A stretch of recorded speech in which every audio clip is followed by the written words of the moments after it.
One evening you might be enjoying your life, sitting around relaxing, and suddenly the lights go out. The question is, why? So this is the answer to that question. Why did the lights go out? Basically, you have probably a circuit breaker that is just tripped off. So now you need to find out which circuit breaker made these lights go out. But before you do that, why don't you find out what exactly was happening when the lights went out? Because you've got a bunch of different circuit breakers in your house. So rather than fumble around trying to figure out which one it was that controlled this particular light, you might ask yourself, what else is not working at the same time? And if you can figure out what it is, you need to fix that before you try to reset the circuit breaker. So we're going to go looking around the house now, and maybe we'll find something that caused this short circuit. So I was in the garage, which is right next to the kitchen. So I'm going to think maybe something was happening nearby that caused this problem. Well, it can't be the stove. We've got a gas stove. So I look around, and garbage disposal still works, so it can't be that. I notice the lights are on, so it can't be that. Let me see. What could it be? Oh, why look.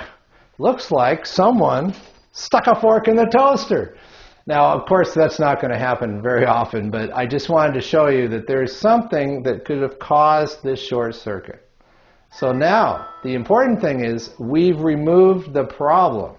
Now, maybe this was a lamp that was bad, so you would unplug the lamp. If this was a lamp, you could unplug it. Or maybe it was just a toaster that looked good, but maybe there's something inside that went bad. So if you were toasting toast, you would unplug the toaster, and then you know for sure that you've removed the potential reason why you caused a circuit breaker to shut off.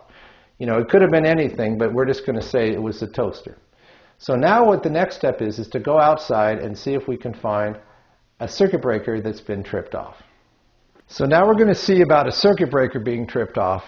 And we go to the panel, and it looks like they're all on. You know, see, there's one flipped off now, but I just put that one off. The rest of these, though, look like they're turned on. But you know what? That's not true. One of them is turned off.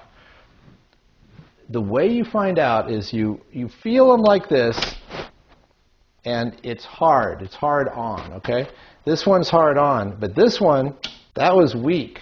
That meant that this one probably was tripped off, because they don't usually trip all the way off. Sometimes they do, but sometimes internally they trip, and it looks like it's still turned on. So the only way you can tell if all your circuit breakers are on is to go hard off, hard on, hard off, hard on, hard off, hard on. You have to do that, and you have to go all the way down on both sides. But please, please turn off your computer before you do this, or anything else that's electronic. Now when you're done, you're going to end up with clocks blinking, 12 o'clock or whatever. So you might only do half at once. And then go all the way off hard and all the way back on. Then you go back to the place where there was no power and see if you now have power.